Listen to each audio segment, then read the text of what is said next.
Last week, I was talking about how American comics are now, well, an American thing. They don't sell too well outside of the continent. That's why I come with a theory that will shock you. What if superheroes were the problem? What if for American comics to thrive in the world, the genre that allowed comics to exist have to die? The State of the Union, that's what we're going to talk about today. I'm your host, Fabrice Sapolsky. This is Fave Fridays. Hit it.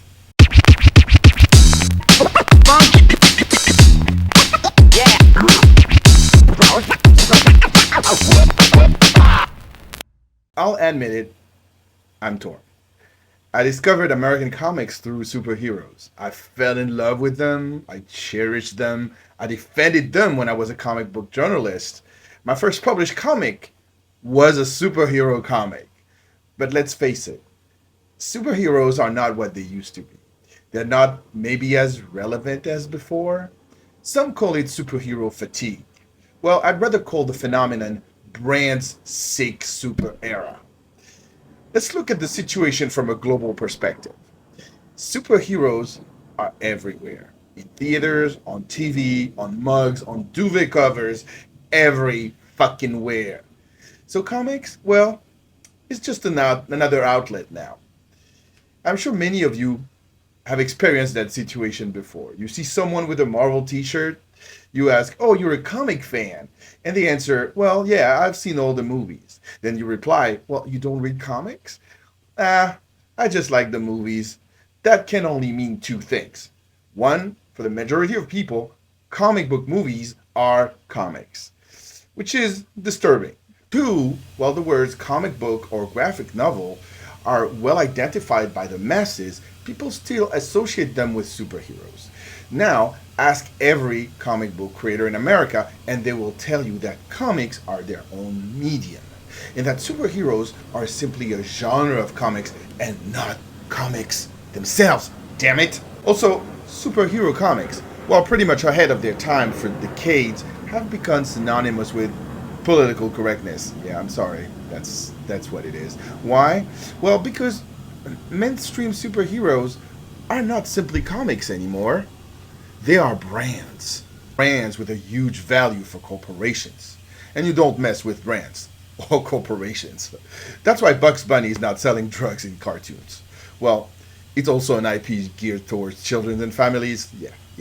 Yeah, that too. Superheroes, for the most part, have become IPs, as in intellectual properties, as in brands. And with that in mind, you don't push divisive storylines or disturbing ones anymore. It could hurt the brands, aka the golden goose. No, you don't hurt the golden goose. I often say this: Marvel, DC, and to a certain extent, all publishers doing licensed comics are not in the same business as we are. They're in the business of brands, as in perpetuating brands. We, as independent creators and publishers, we're more in the business of telling original stories and sharing them with the world. And I'm not judging anyone here, I'm just stating the obvious. So, would we conclude that superhero comics should die because they've become products? Not so fast.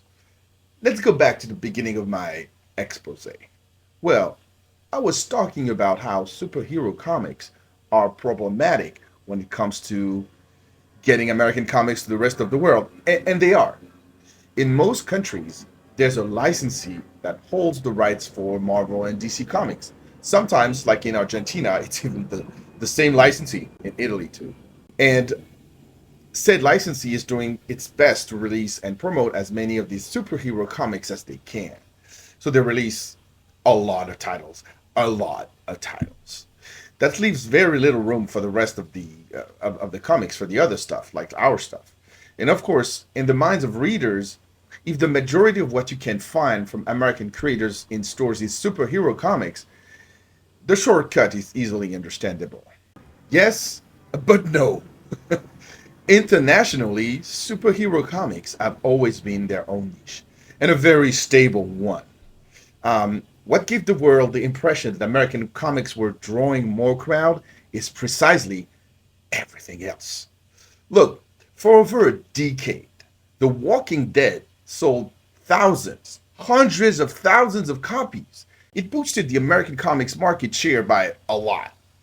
And with lower sales than The Walking Dead, titles like Saga, Monstrous, Something About the Children, and a few other non-superhero mainstream titles also did very well.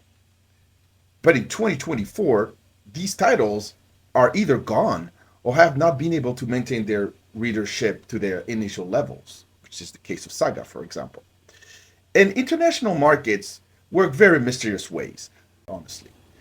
Licensees look at the American production from the top of the chart down. So, of course, if Marvel and DC are not available, they'll look at the next big thing, and for them it would be Image. Then they'll run down the list. Dark Horse, Boom, Dynamite, and all the publishers that are somewhat making noise.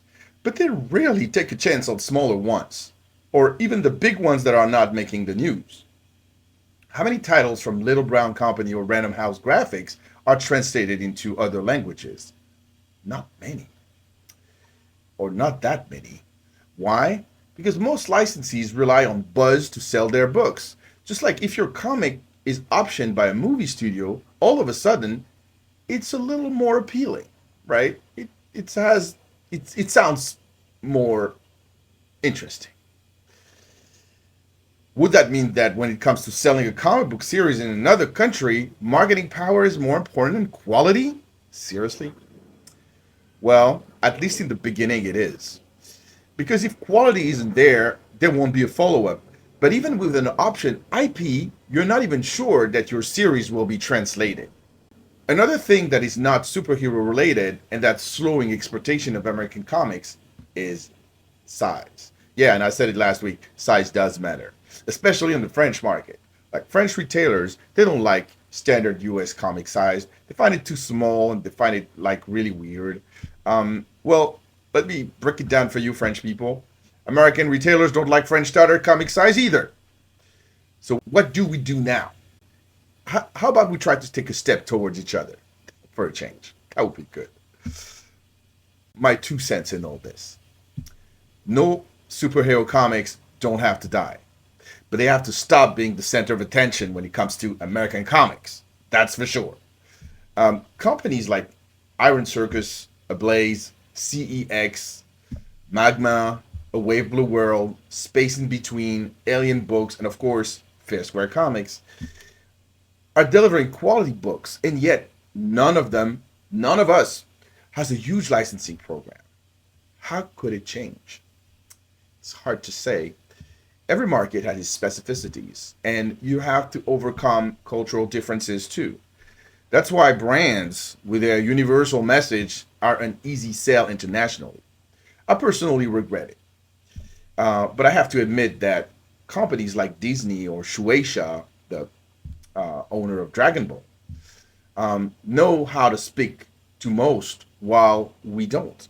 And it's not just a question of marketing. The fact that Japanese and Korean comics, manga and manhwa were able to transcend that is just phenomenal.